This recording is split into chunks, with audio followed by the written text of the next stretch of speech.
Ayan. Attorney Torion, Attorney Jimmy Bundok, at si Attorney Lambino. Nag-file sila ng sa Supreme Court to stop the internet voting ng COMELEC. Yes, pahirap. Pahirap yung internet voting ng COMELEC. Bigla-bigla Talagang may masamang plano. Okay, ito po, nag-file sila sa Supreme Court to stop. At saka especially sa ating mga overseas Filipino workers.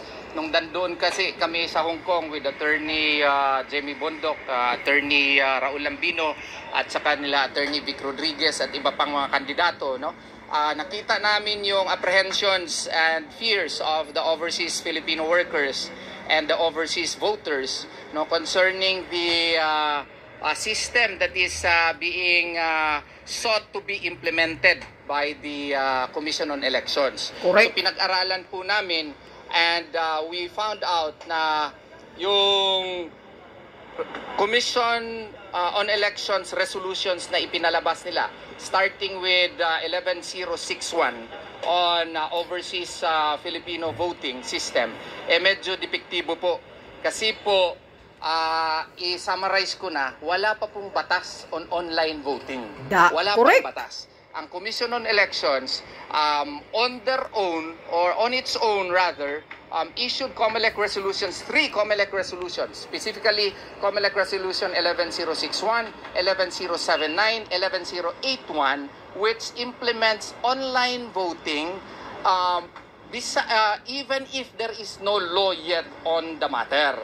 And we also questioned the issuance of COMELEC Resolution 11076, which is the guidelines on domestic voting, simply because of the fact that our laws on the matter, specifically Republic Act 9361, Section 31 mandates, 9369 rather, Section 31 mandates manual counting of votes. Ang ginawa po, winala po ang manual counting of votes, ginawa pong electronic, and electronic counting was already repealed, no, by Republic Act 9361. 9369. Palagi akong nagkakamali dyan. Yung batas po on electronic counting was provided in Republic Act 8436. But this was specifically amended by Republic Act 9369, and now 8436 has been implemented, re-implemented, even if this is in clear violation of an existing law. So our prayers, therefore, is that mandamus to compel the Commission on Elections to implement Section 31 of Republic Act 9369 and to issue resolutions, an appropriate resolution for the implementation of the same. Why? Bakit? Because it is provided by law. Second, it is a voter verification mechanism in itself. Kung meron tayong manual counting, makikita po natin yung progression of votes. Makikita Correct. ng mga watchers kung sino talaga ang binoto nila, at meron tayong tally sheets. Meron tayong election returns na klaro. Meron tayong certificate of votes. So we can have clear basis. Meron tayong factual basis pagpunta na doon po sa canvassing. Kaming mga lawyers, meron na kaming mga data kung anong nakuha ng aming mga kandidato kada presento, and we can already marshal all our facts and data when we go to the canvassing. Unlike now, bibigyan ka na lang ng election return, hindi mo alam kung paano nakuha yung resulta. Tama. Kaya nga po, ang intention po ng batas, Anomalya nila yun eh. 9669, is manual counting muna. Ang electronic po, canvassing lang at consolidation of votes. Hindi po included ang counting. Pero ang COMELEC, in-include nila ang counting. Yan. Sa overseas Filipino voters naman, Sections 24 and 27 of Republic Act 10591 contemplates paper ballots and on-site voting. Okay? At saka on-site canvassing po. Ang ginawa po ngayon, online na walang batas. So, Correct. kailangan po maglagay muna ng mga klarong safeguards at saka kailangan ikonsulta. Wala kasing consultation itong online voting, diretso na lang, walang batas. At hindi po pwede ang Commission on Elections magawa ng sariling batas na hindi po batas galing ng Kongreso.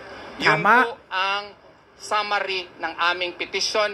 Ito po ay pinangunahan ng PDP Laban at pinirmahan ito, may resolution ito ng PDP Laban kasi po ang PDP Laban wants to protect the votes of the Filipino people and supported po ito ng mga magigiting na mga abogado ng mga kandidato like Attorney Raul Lambino, no? Attorney Jimmy Bondok, Attorney Vic Rodriguez. Ako rin po ay pumirma, Attorney Israelito Torion at si Attorney Glenn Chong. Hindi lang nakahabol yung kanyang perma kasi nasa Davao pa siya, but he is one of the petitioners.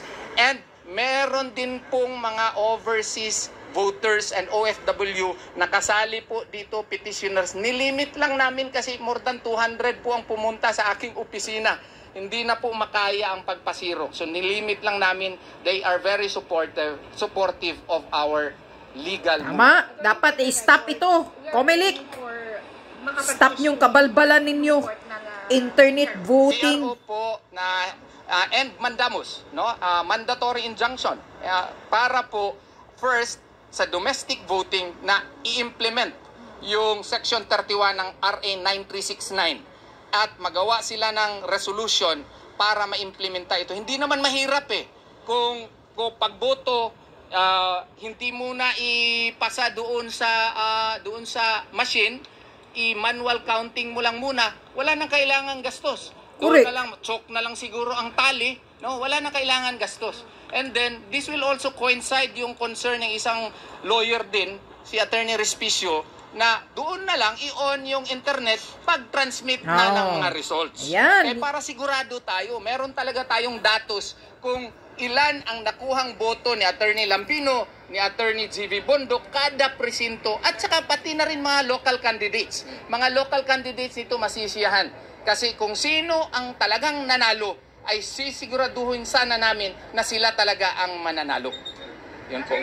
Sir, klaruhin lang. Ayun nga Kaso may plano siguro Nadadayain ang PDP. Kaya nga ito, kasi we are saying that in the meantime, i-TRO muna ito. And what will we do? We will follow first Republic Act 10591 na 10590. Ano yung gagawin? May in-person voting, mail voting, and in certain cases, you follow what was the procedure that was done before. Huwag muna yung online voting kasi nga wala ito nakadaan ng konsultasyon as required by law. There is no international certification. And second, most importantly, there is no law calling for this and for the implementation of this scheme. Attorney, masasabi po ba natin na yung gagawing online voting ay labag po naman sa batas? I will let Attorney Bondok answer that.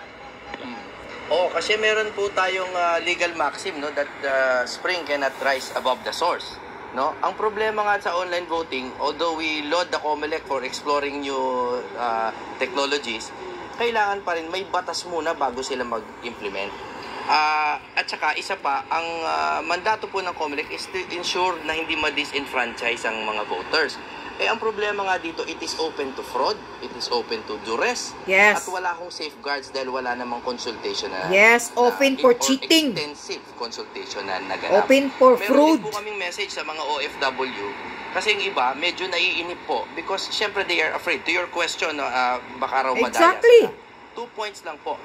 Number 1, March 9 lang namin nalaman to.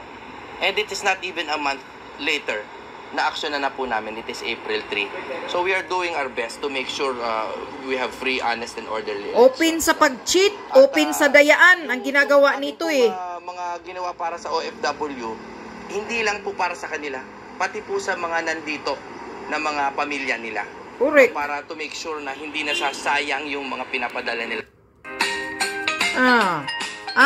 Kita nyo, Kumilik, labag sa batas. Wala sa batas yung online voting nyo. Kailangan talaga mahinto to. Definitely, because yung manual voting naman is implemented in KSA, for example. Yeah. No? So, ibig sabihin, kaya. Ang total po ng OFW population is 1.6 to 1.8 maybe million. So, kayang-kaya naman yan. Yes. No? Pero may mensahe kami, Attorney Lambino will deliver the message, no? Yeah. May mensahe kami. Nananawagan ako sa ating mga minamahal na mga kababayang Pilipino, mga overseas Filipino workers or mga residents na po sa ibang bansa na nakaregister as a voter for this coming election sa May 12, 2025 na magpa-register pa rin po kayo doon sa online voting system kasi hindi tayo nakakasiguro na makakakuha po tayo ng injunction or temporary restraining order. At kung magtuloy-tuloy po ito at hindi po kayo nagpa-register dito sa online voting, ay hindi na po kayo makakaboto. So, para lang may siguro po natin, Yun nga ang sadya please register pa rin dito sa online voting and then let us see kung ano ang magiging outcome po nitong petition natin at kung hindi man tayo makakuha ng TRO or injunction ay makakaboto pa rin po kayo pursuant to the online voting na gustong ipatupad ng Commission on Elections. Alalahanin po ninyo, mahalaga po yung inyong boto rito sa halalan na ito in the exercise of your sovereign power pursuant to the provision of the Constitution in the preamble and in the Declaration of Principles and State Policies that sovereignty resides in the people and all government authority emanates from them. At ito lamang po yung pagkakataon po natin sa eleksyon na ito. Sabi nga ni Attorney Jimmy Bundok, ito yung armas ng demokrasya na pwede po nating gamitin. Yun nga problema kasi dadayain po dito sa ating pamahalaan. Kaya nakakatakot. Nakikiusap po kami sa ating mga OFWs, magpa-register po kayo alinsunod doon sa guidelines na pinalabas na po ng COMELEC para pagdating ng April 13 hanggang May 12 ay makaboto po kayo. We have 1 month at least to vote. Kaya wag po kayong mag-alala. Samantalang po kaming mga abogado naman dito sa Pilipinas, we are going to do our best na yung pong inyong mga fears, ang inyong pangamba ay matutugunan po natin, mabigyan ng solusyon. Sabi nga ni Attorney Bundok, the spring cannot rise above the source. Wala nga pong batas na nagsasabi na itong online voting ay dapat ipatupad. Pero andyan na rin po yan hanggat hindi natin na-question, walang pronouncement po ang ating Supreme Court regarding this, ipapatupad po yan ng COMELEC unless we are able to get injunctive relief. So, yan po mga kababayan. Yes, i-judge sana yan agad ng Supreme Court. Bawal yan. Lahat ng mga overseas Filipino workers at inyo pong mga pamilya. Sir, prior to the filing, nag-reach out po ba tayo sa COMELEC regarding po dun sa reservations ng mga OFWs? Well, I think we have said our piece many times over na sinasabi natin na bakit naman 77 electoral posts kaagad na ipapatupad po ito. Sabi nga ni Attorney Torion, they should have conducted a more widespread comprehensive consultation and then pilot this in a few areas, maybe 5 or 10. It would not be very fatal kung meron man pong mga mangyayaring hindi maganda. Pero kaagad wholesale general 77, medyo doon po nakakaroon ng pangamba yung ating mga overseas Filipino workers. At iyan nga po yung narinig namin. It did not come from us itong initiative na ito that just overnight ginawa namin itong petition na ito. We have consulted several organizations of overseas Filipino workers. They have visited our offices. Ako, maraming nagpuntahan sa aking opisina from Korea, from Japan, from Singapore, from Hong Kong, and then interacted with them in online. At ito yung kanilang sinasabi. In the same manner, I can speak also for the other candidates ng PDP Laban Senatorial slate, Attorney Bundok, Attorney Rodriguez, Congressman Marcoleta, and others na yan din po yung hinaing ng karamihan ng mga overseas Filipino workers na sana ay hindi matuloy o ipatupad itong online voting. Okay. So, sana maintindihan po ng taong bayan that this is a very important case. Suffrage is the foundation or the bedrock of representative democracy. So, the right to vote is a sacrosanct right and we have to protect it and we have to make it happen that people would trust the process.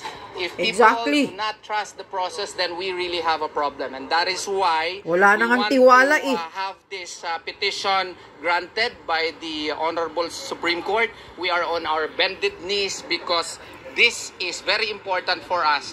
All other rights spring from the right of suffrage if we are truly a representative democracy. So maraming salamat po sa panahon na binigay ninyo at sana... Yan. COMELEC. Narinig mo yan. Stop the internet voting.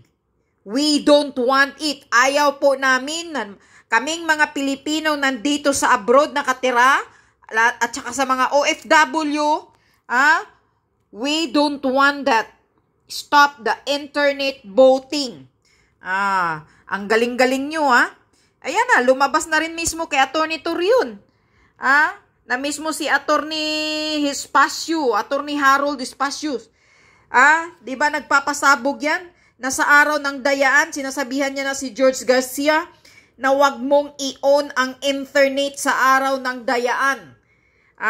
I-on mo na lang, i-connect mo na lang sa internet pag mag-counting na sa gabi na para walang makapasok na mga dayaan, mga anomalya.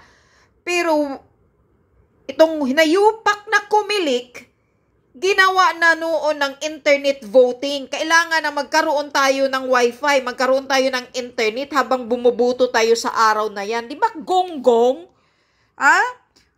Kaya sabi ni Atty. Bundok at ni Atty. Torion, ang mga klaseng ganito, it's open for fraud, open sa mga...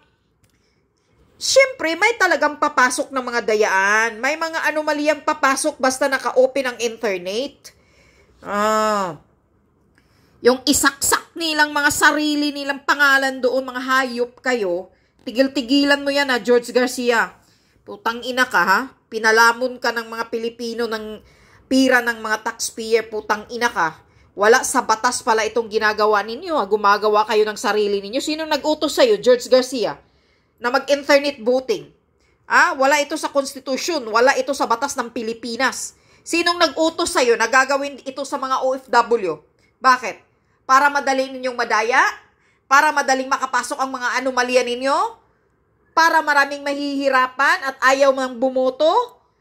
Dahil alam na alam ko na marami talaga ang mga OFW, maraming mga Pilipino na mahihirapan minsan tumulpok-tulpok sa online.